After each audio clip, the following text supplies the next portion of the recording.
Hello and welcome to the Commander's Quarters, your Magic the Gathering source that helps you command your budget.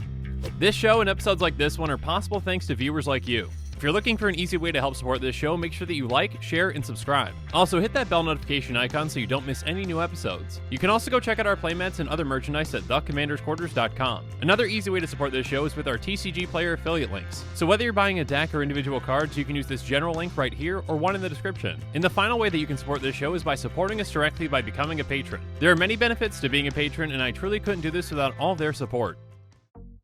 Hey everyone, Mitch coming in for the Commander's Quarters studio. Welcome to the show. So on today's episode, we're going to be going over the most popular Commander cards of 2020 from number 20 all the way down to number 11. Now, those numbers might seem kind of random unless you saw the most recent episode, which was numbers 30 through 21. So if you haven't seen that episode yet, make sure you check that one out first. Since that's the first episode of this series, in that episode I go through an explanation on how the most popular cards are determined. I also give a disclaimer that this is not a perfect process, but it is fun, and so on and so forth. So now let's continue the fun and talk about those popular cards from 2020 that ended up between number 20 and number 11.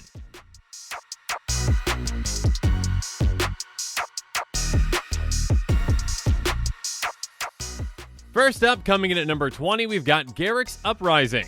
Currently, Garricks Uprising is in 8,222 decks. It's an enchantment for a 2 and a green, and when it enters the battlefield, if we control a creature with power 4 or greater, we draw a card. On top of that, creatures we control have trample, but it doesn't stop there because whenever a creature with power 4 or greater enters the battlefield under your control, you draw a card. There's definitely a joke that's been going around for a few years now, especially in 2020, that green gets everything. Or at least it gets all the good things. And this card definitely doesn't combat that train of thought. This is a cantripping card advantage enchantment that can also help you win. Now there are requirements, obviously. Typically though, in green decks, you're going to have plenty of creatures that have power 4 or greater. If you've got one in play when this comes in, you're going to be drawing a card. So to start off, it just replaces itself, which is fantastic. And then whenever any of those big creatures enter the battlefield under your control, you're going to be drawing cards. And keep in mind that that includes tokens as well. It's like an elemental bond with a slightly higher requirement, but also it cantrips. And yeah, again, on top of that, it gives all your creatures trample. I mean, Primal Rage is an enchantment that does just that, and it still sees play. So yeah, this can replace itself, draw you an absurd amount of cards, and help get your creatures through for the win. There's a reason that it finished at number 20, and that it's already in so many decks. Next up, coming in at 19, we've got one of the Triumphs with Garricks Triumph. There's quite a jump between 20 and 19 because this one's all the way up at 8,984, so just shy of 9,000. It's a land, island, mountain, plain, so it can tap for blue, red, or white. It might enter the battlefield tap, but you can also cycle it for 3. So yeah, the Triumphs were a huge hit with Commander players. Tri-lands have been staples in Commander for quite some time, but clearly these take it to another level. First off, they give you the land types. So now if you cast something like a Farseek, you can just grab this.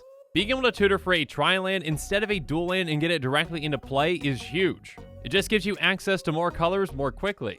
And again, on top of that, this is never going to be a dead card in your hand because you can just cycle it away if you need to.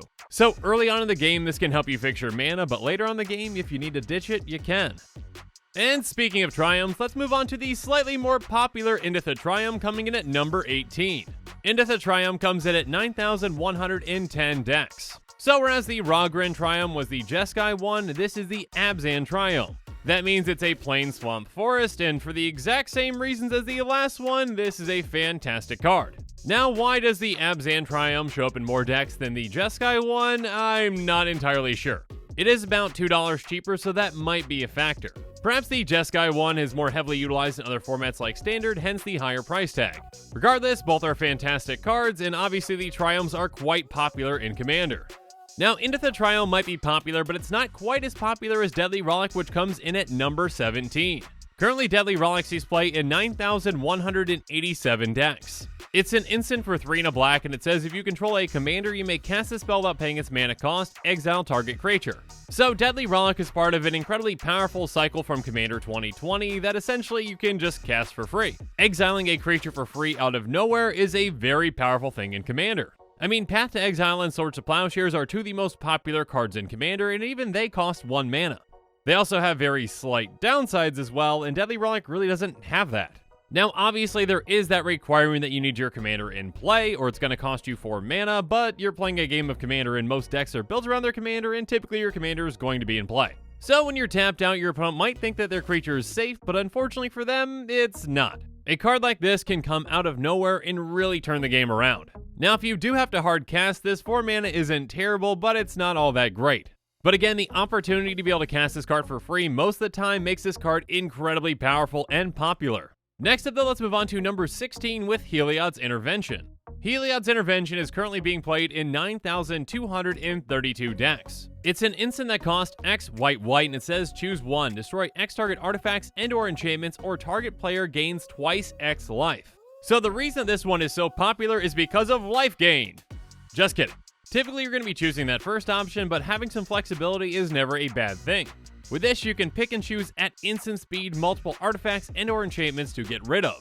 And again, this spell is very flexible because you can put whatever you need to into that X. We really haven't seen a removal spell like this in white that gives you this much flexibility. Something like Return to Dust has a timing restriction if you want to get the most out of it. And even in that case, you're still just getting 2 things. Now that one does exile versus this one just destroys, but still this one is much more flexible.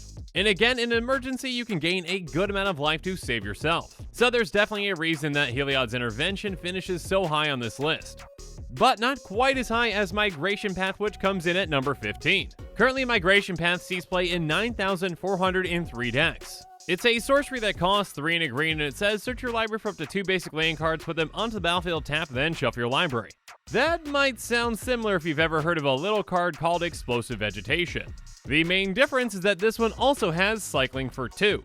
Lately, we've been getting some just strictly better upgrades to Explosive Vegetation, and this one might be the best one yet. Early on, this is a fantastic ramp spell that gets you 2 lands for 4 mana. And later on, if you need to ditch it for another card, it's nice to have that flexibility. Explosive Vegetation already sees a good amount of play in Commander, and this one's just a straight up upgrade.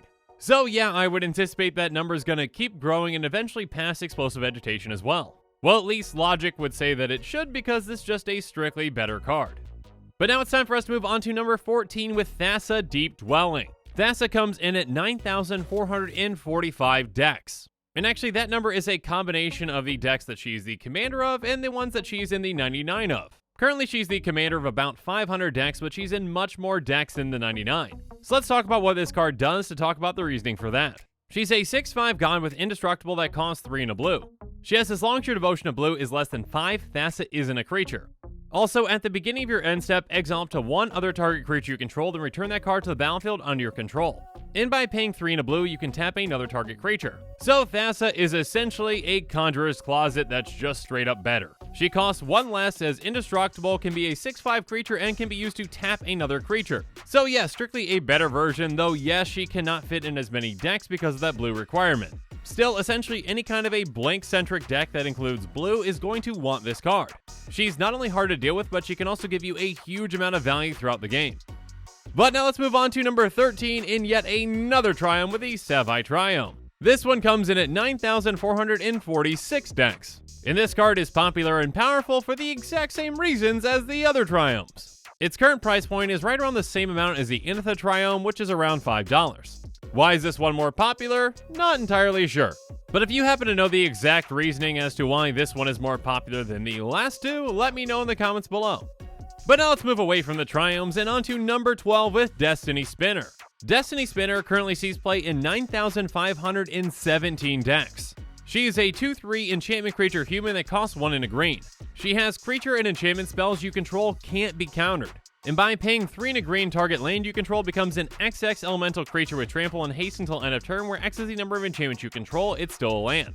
Destiny Spinner does a ton of work for you as an uncommon. She protects your creature spells and your enchantment spells. So if you're playing a heavily creature-based strategy, or more likely a heavily enchantment-based strategy, she's going to fit in perfectly. An Enchanter-style deck is going to love this card because, again, it's an enchantment that protects your other enchantments. On top of that, in that kind of a deck, you're going to have a ton of enchantments in play. So let's say you've got 10 enchantments in play. Just by paying 3 and a green, one of your lands becomes a 10/10 with trample and haste. So not only can she help you protect your spells, but she can also help finish out a game as well.